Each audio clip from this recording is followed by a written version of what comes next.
understanding microphone mathematics. Bucka. This may not have the best audio, but I needed to get this out of me and over to you. What has been coming up a lot, both in my own personal work life harmony, or my flow, and also what's been coming up in one of the most revealing and effective sister circles that I'm part of with 4 other women, is resistance. The term resistance, the examining of the term resistance, and perhaps the escape from what happens when we resist, specifically during the times where it is not about resistance, but it's about going with that need, that urge, that push.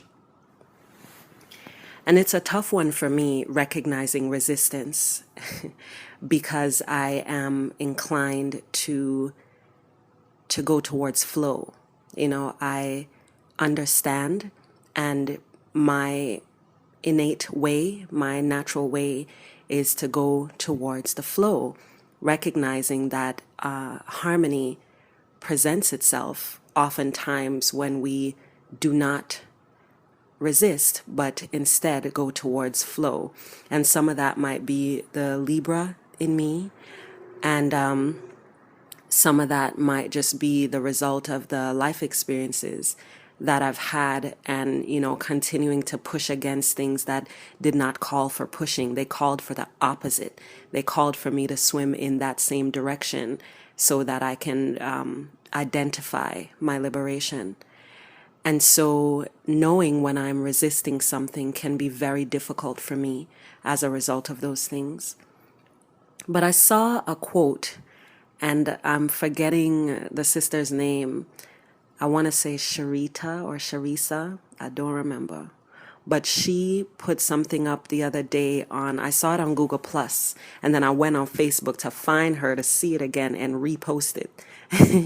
And it essentially said not to confuse emotional resistance with resilience, like knowing the difference, or to pay attention to discerning between resilience and resistance.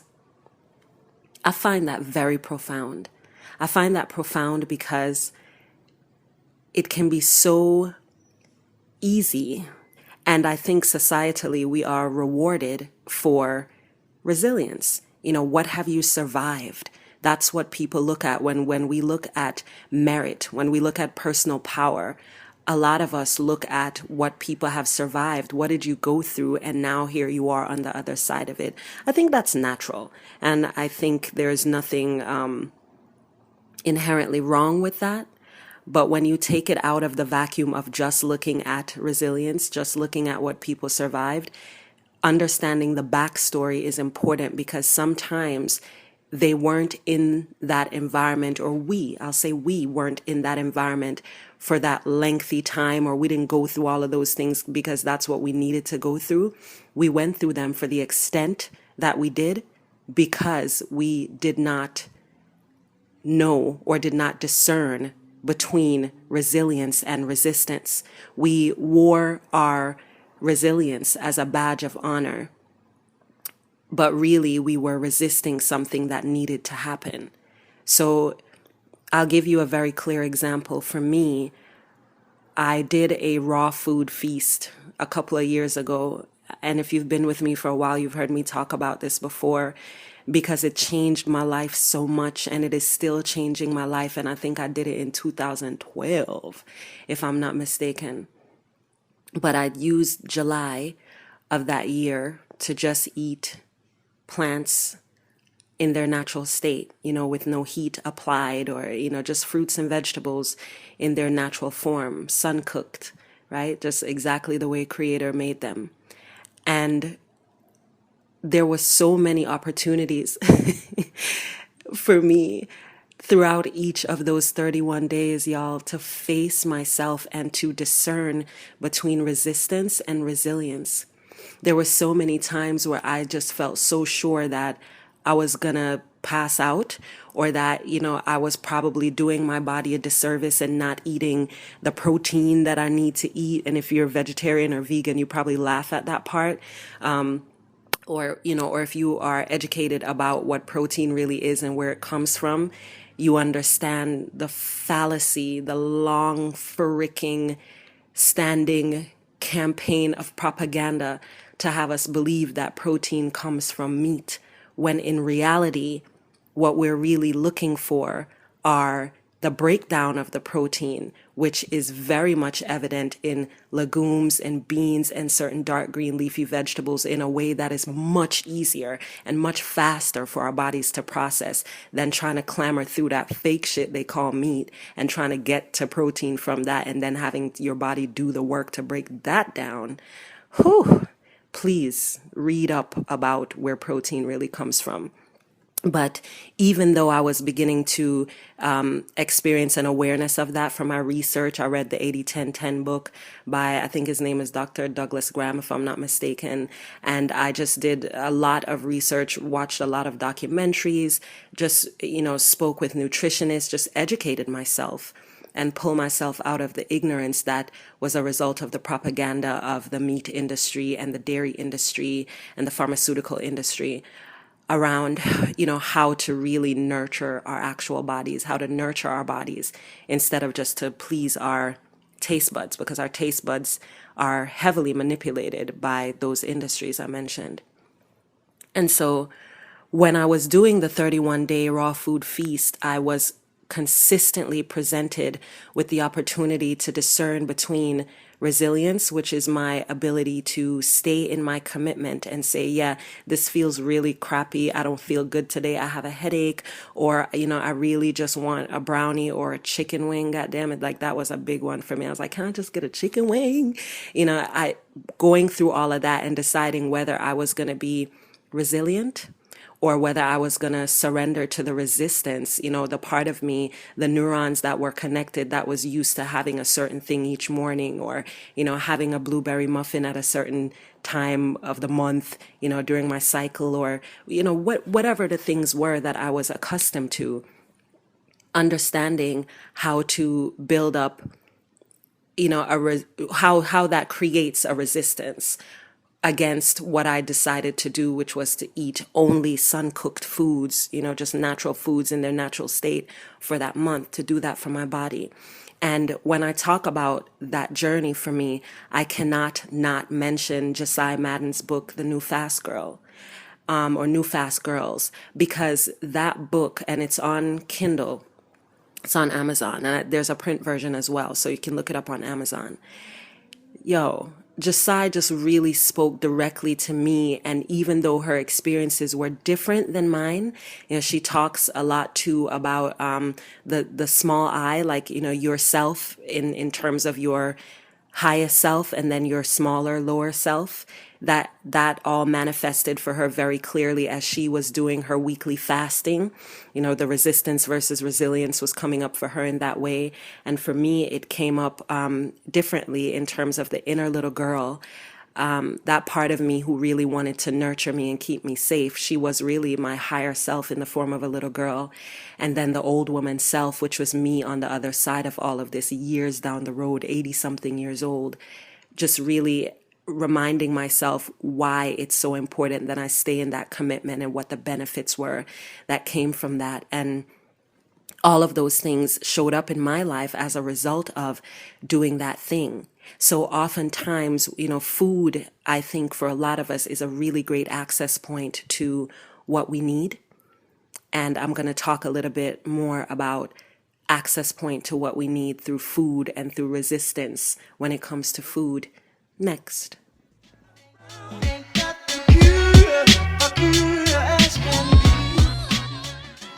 So during that 31-day feast, I gained a lot of clarity. I was able to take in information. If you've seen Limitless, right? And what is it called? NZ47? I don't even remember. But the drug that dude took, son, that's how I felt. I felt after about, I don't know, like in towards the end of the second week. Yeah, maybe even a little bit after the second week. So like 15, 16 days in, it was like the detox just started. Like all of the other weeks was really about the purge and about the loud voice, of the me that I am now, resisting it and telling me that I could maybe just do raw till a certain time of day, or it would be okay for me to just have a little bit of this at some point, because with all this good shit going into my body, this one little muffin or this one little wing ain't gonna make no difference, like all of these different reasons just kept showing up for me that I could surrender to resistance instead of going with resilience, or that I could call resilience my ability to do it for 2 weeks, because I know a lot of people probably couldn't do it for that long, and blah, blah, blah. All of these different things. So it was showing up. Resistance was being a useful thing for me at some point, and then it was actually a detriment to my process at other point. And the same thing with resilience. Like shit got tricky, like tricky. And that's what I needed. That's why I needed to go through that process. And one of the things that I knew about myself, and this may sound familiar for yourself too, but I really got a chance to prove it to me, all of me, my inner little girl, my old woman self, and my sacred in between, which is who I am now. All of those selves had irrefutable proof of my ability to intellectualize or emotionally manipulate myself into doing whatever the hell I wanted to do. In other words, I was really able to look for and say and connect with the emotions that told me that it was completely okay to just have what I want instead of staying in my commitment. Again, going back to the idea of physically feeling sick and having this ongoing headache for the first few days and being like, this shit is not healthy, blah, blah, blah. And then going into the whole, everybody is different, so the process is going to be different for everybody. And if I'm going to sit up here and try to make my process the same as everybody else's process, then I'm really doing a detriment to myself. And, as we say in Jamaica, has that fat, which basically just means you just yapping out the side of your neck. And you're really just trying to make excuses for staying in your commitment. And I learned about my expert level ability to do that shit. And I could just, as Josiah was saying in her book, The New Fast Girls, when she heard that version of herself being like, eat the peanuts, as she was at work and they had like peanuts and all these other goodies in the office. And she was like, it's just peanuts. It's natural. Just eat the shit, just because she was fasting, so that's the difference between her and I. She was completely fasting, just having water, just watering herself. And the peanuts were showing up as an opportunity for her to look at resistance versus resilience and to say, whether she would say to herself, well, I've been resilient because there have been all these other Mondays where I've done this shit perfectly, so this is completely okay, or whether she should surrender to the resistance and be like, this is natural. Like, I could be eating a brownie right now, so the fact that I'm eating peanuts is like hella healthy, all of these opportunities to face ourselves. And so I wanted to share that with you. I wanted to encourage you to look at a raw food cleanse. I know that there are other ways to face ourselves, but this one is simple in that the steps are not complicated. If you can't pick the shit off a tree and eat it, then don't eat it, period, right? Or pull it, just the idea of it being a very natural, in its natural state is really simple. There's no complications. It's not like paleo or all these other things where it's like, okay, you eat this with that and that and that and that. Nah, it's simple. Eat it if you don't have to cook it. And if nobody else cooked it either. And I will guarantee you that you will have so many opportunities to face all of yourselves. The inner little girl, however she shows up for you, she shows up for me as a supporter. Or the small I, as for Josiah, the person who's just like, you could do really whatever you want to do, but it's cool, the one who lulls you out of your commitment by using your language, by manipulating your emotions, by calling it something else, by telling you you're not well, by telling you all of these other things that sound very practical, especially when we talk about the health aspect. And physically not feeling well sometimes when you're doing a raw food cleanse, it can be really, really easy and very convincing to just go back to eating some other shit because, you don't want to die or anything and you don't want to hurt yourself. And there are some studies and research that show that if you do a raw food cleanse, all these negative things can happen and blah, blah, blah, and hasta dan kofat. No, if you decide and you make the commitment, all of those other things, you can face them. You get to watch them show up in your brain. You get to watch them try to manipulate your body, and you get to still honor your commitment. You still get to say, no, my resilience will not be about the days that I was able to do it. My resistance and my resilience, both of them motherfuckers, will be about me staying in my commitment here. And on the other side of that, I promise you, for whatever that's worth, you may be listening to this and you don't know me from a can of paint, so it's like, your promise don't mean shit to me. But in case it does, I can promise you that you will have such a different, like limitless NZT 42 or NZ 47, whatever it name, that level of connection and clarity around the ways that you allow yourself to be manipulated, sometimes by yourself. Dude. Manipulated by your own thoughts, by your own baggage, to be resistant when you really need to be resilient, and vice versa. That's what it does. So if you're interested in that, I have a great little ebook and audiobook that's $5 about eating more plants, ways to do that and just the benefits of that. And also about getting more exercise, because when you're in that space too, after you hit your groove, and that's different, I'm sure, for everybody. For me, as I said, it was about 16 or 17 days in, somewhere around there. When you hit your groove, you're going to want to do more physical movement. You're going to feel like a freaking thoroughbred, you're just going to feel, you're going to feel yourself. I'm feeling myself. And I want that for you. I want you to have that experience. And it doesn't mean that you'll become a raw foodist and move to the Himalayas and whatnot. But it does mean that you'll be able to lead yourself. You will be able to embrace personal leadership from a more profoundly effective space as a result of the experience. So if you want to do it, I'm actually going to start a group. And if you want to do it, then sign up. I'm going to put the link in this message. And let's do it. Let's do it. Let's do it. There is so much waiting for you on the other side of a raw food cleanse. And I want that for you. And if you feel like you should go see your doctor first, even though depending on your doctor's level of awareness, because, having a medical degree doesn't make you conscious or aware or even up to date with what's going on in reality. It just means you have the medical degree. So one doctor might say, no, don't do it, because how do you get protein or some dumb shit like that? Because that's what it is. Dumb shit. Let's be clear.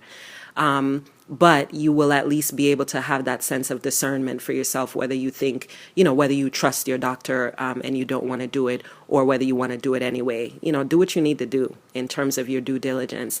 But don't put the life of yourself and the clarity and the truth about what's possible for you in the hands of somebody who may not be informed about what this truly is. So, yeah, if you in, come through and I'll see you. All right? Bucka, bucka, bucka, bucka, bucka, bucka. You know the deal. Microphone man, dog.